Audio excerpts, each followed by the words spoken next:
Shalom, kami dari kelompok 1 akan mempresentasikan hasil kerja kami. Selamat menyaksikan.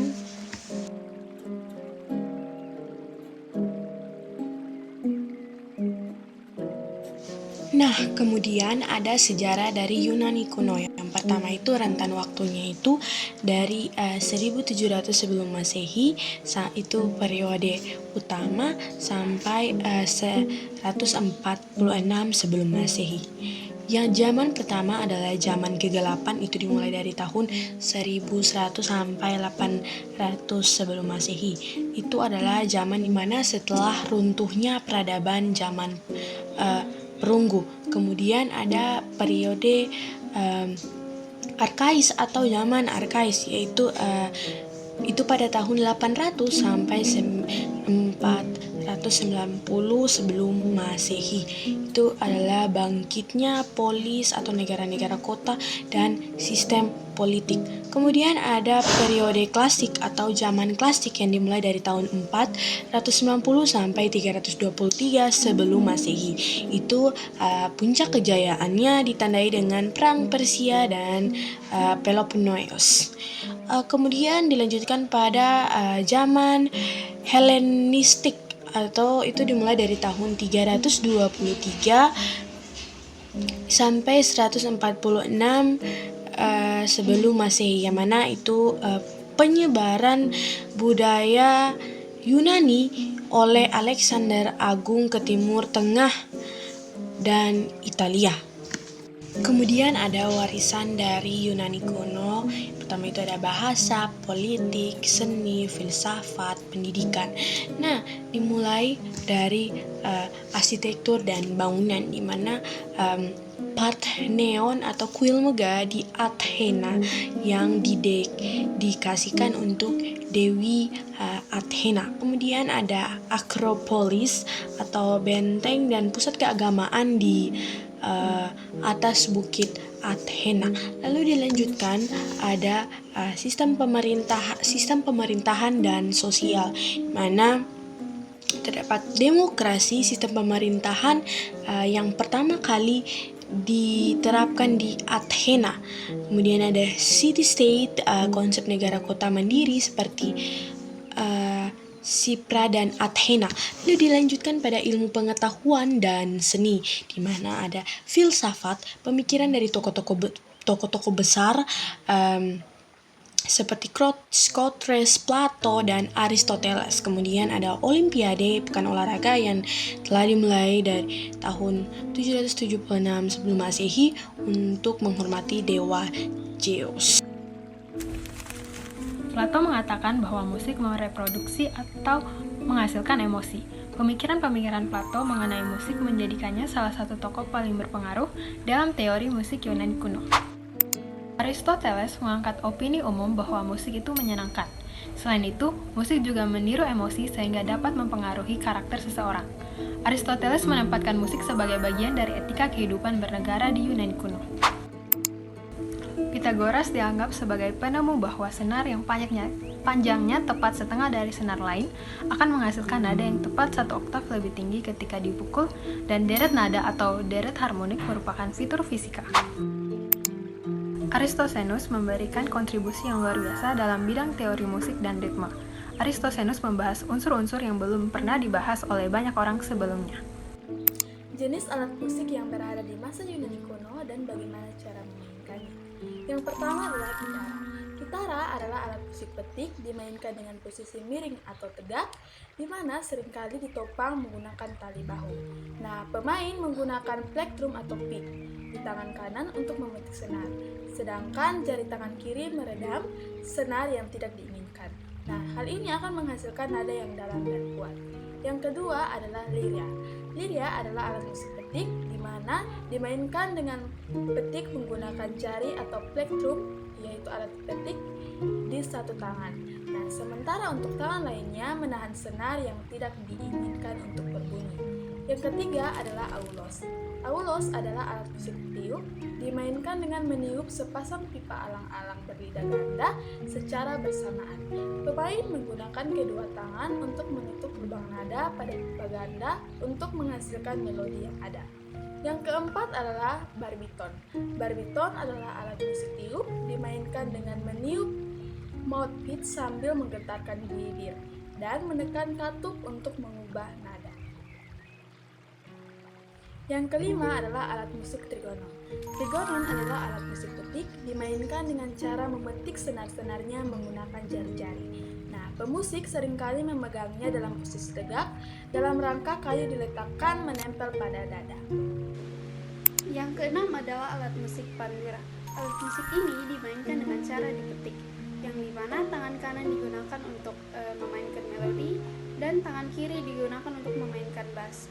Alat ini biasanya dipegang tegak lurus di antara lutut. Yang berikut adalah alat musik syrinx. Alat musik ini dimainkan dengan cara ditiup melalui pipa-pipa secara horizontal untuk mengeluarkan suara. Nah, nada-nada yang dihasilkan oleh pipa ini berbeda-beda berdasarkan panjang pipanya. Berikutnya adalah alat musik salpinx. Alat musik ini dimainkan dengan cara meniup ke dalam corong yang mirip trompet modern, dan alat musik ini menghasilkan suara yang keras dan nyaring. Yang berikut adalah alat musik krotala. Alat musik ini dimainkan dengan cara memukul cangkram krotala dengan palu yang keras untuk menghasilkan nada yang jelas. Yang terakhir adalah alat musik sistrum. Alat musik ini dimainkan dengan cara digoyang menggunakan tangan, mirip tamborin, dan menghasilkan suara yang berdenting. Berikut adalah penjelasan tentang perkembangan alat musik pada zaman Yunani kuno. Yang pertama adalah alat musik kitara. Kitara adalah alat musik petik Yunani kuno yang menjadi dasar dari perkembangan gitar dan kecapi modern.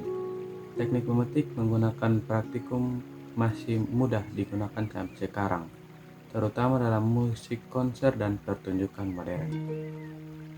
Alat musik yang kedua adalah alat musik petik, yaitu alat musik lira.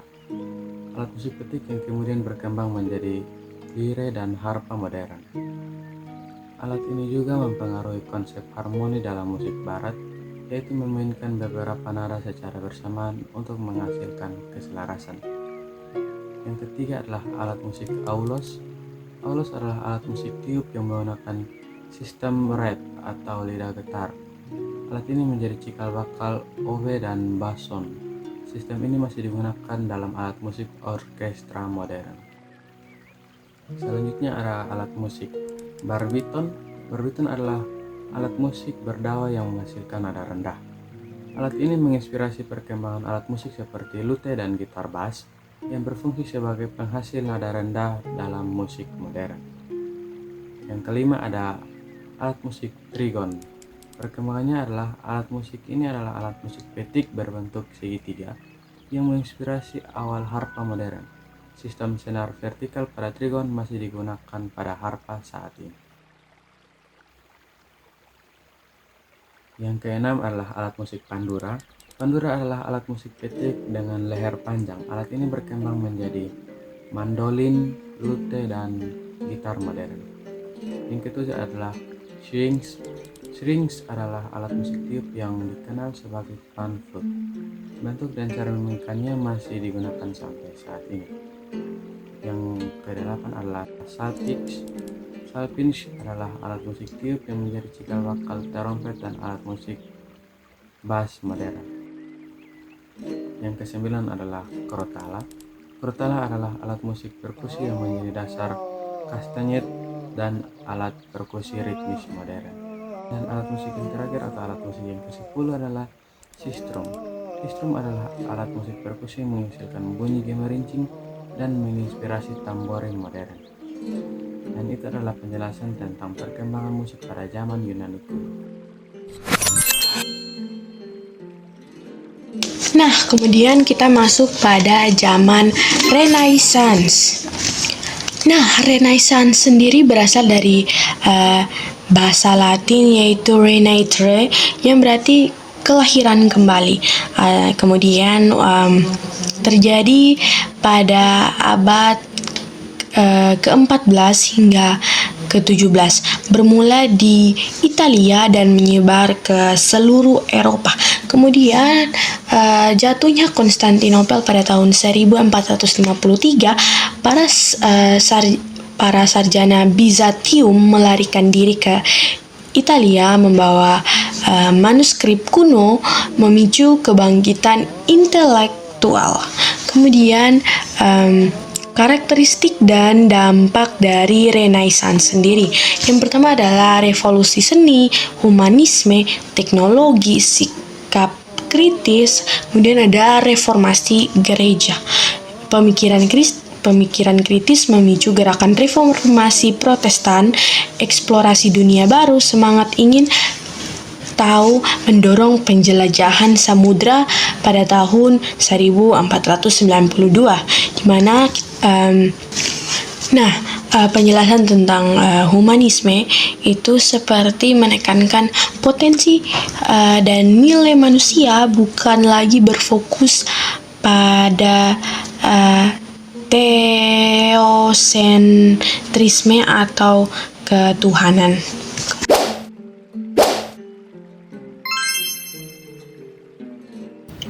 Josquin mahir menyusun hubungan antara teks dan musik. Ia memilih kata-kata dengan cerdas dan menyusunnya dalam bentuk musik yang mendukung makna dari lirik tersebut. Alias, Josquin membawa musik ke arah yang lebih ekspresif dan juga komunikatif. Karyanya juga menjadi kurikulum pendidikan di Eropa. Giovanni Pierluigi de Palestrina menjalankan tugasnya sebagai musisi gereja dengan baik, tetapi juga menerima banyak pesanan musik untuk berbagai perayaan keagamaan. Ia sangat produktif. Contoh-contoh karyanya ialah misa, motet, dan juga madrigal. Gaya musiknya sangatlah sederhana dengan melodi halus, ritme yang jelas. Sebelum wafat, ia diakui sebagai komponis terbesar. Carlo Gesualdo paling dikenal karena karya madrigalnya, yaitu musik vokal yang penuh ekspresi dan berani dalam penggunaan nada. Ia memakai harmoni yang tidak biasa, bahkan melampaui zamannya. Musiknya terdengar indah tetapi juga menghantui. Karyanya menunjukkan emosi yang dalam dan mencerminkan kegelisahannya dan juga kehidupan pribadinya.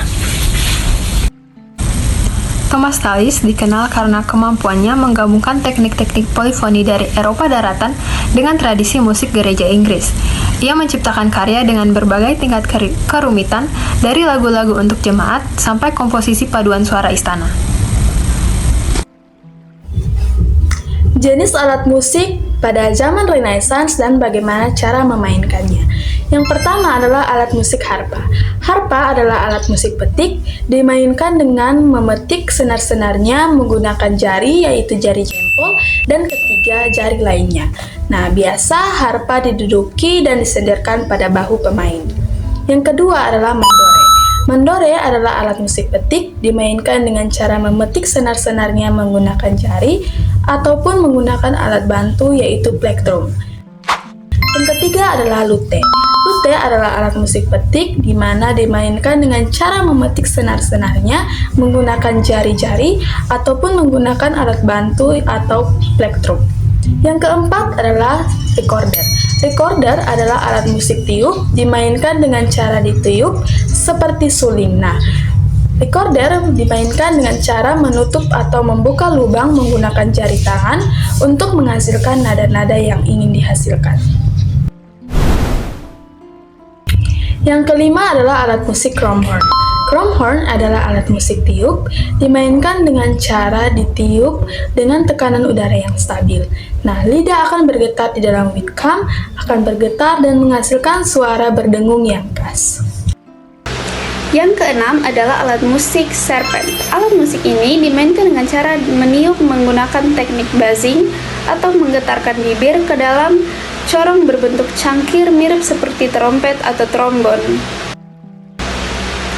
Yang berikut adalah alat musik organ. Alat musik ini dimainkan dengan cara menekan tuts pada papan tuts dan juga dilengkapi pedal kaki untuk memainkan bass serta mengatur volume suara.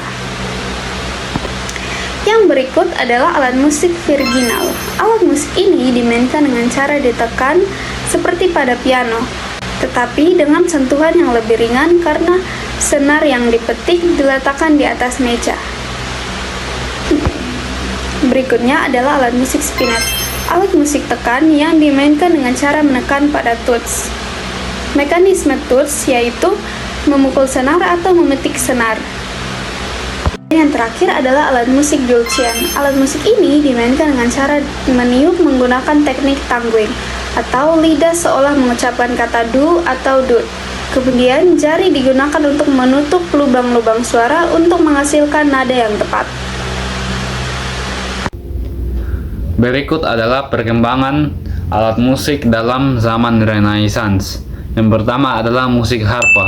Harpa sekarang berkembang menjadi pedal modern yang mampu memainkan nada kromatik secara kompleks dan instan. Yang kedua ada mandore yang berkembang menjadi mandolin namanya dan hanya dimainkan oleh musisi spesialis pada zaman sekarang. Lalu berikutnya ada lute, itu berkembang menjadi instrumen yang hanya dimainkan juga oleh musisi spesialis. Lalu berikut ada recorder, berkembang menjadi seruling modern yang dimainkan oleh sekolah-sekolah sebagai pelajaran. Lalu ada krumhorn, ini tidak digunakan dalam alat musik modern, hanya untuk spesialis musik kuno. Lalu berikut ada serpen. Serpen sekarang digantikan oleh tuba modern yang hanya dimainkan dalam ansambel musik kuno. Lalu ada orgam. Orgam menjadi instrumen raksasa kompleks dengan sistem pipa elektronik dan digital yang canggih. Lalu ada virginal. Virginal ini jarang diproduksi, hanya dimainkan dalam pertunjukan musik periode asli. Lalu berikutnya ada spinet, berkembang menjadi piano tegak hingga saat ini. Lalu yang terakhir adalah dulcian. Dulcian menjadi bason yang memiliki sistem kunci lebih kompleks dan jangkauan nada lebih luas. Sekian presentasi dari kelompok kami. Terima kasih.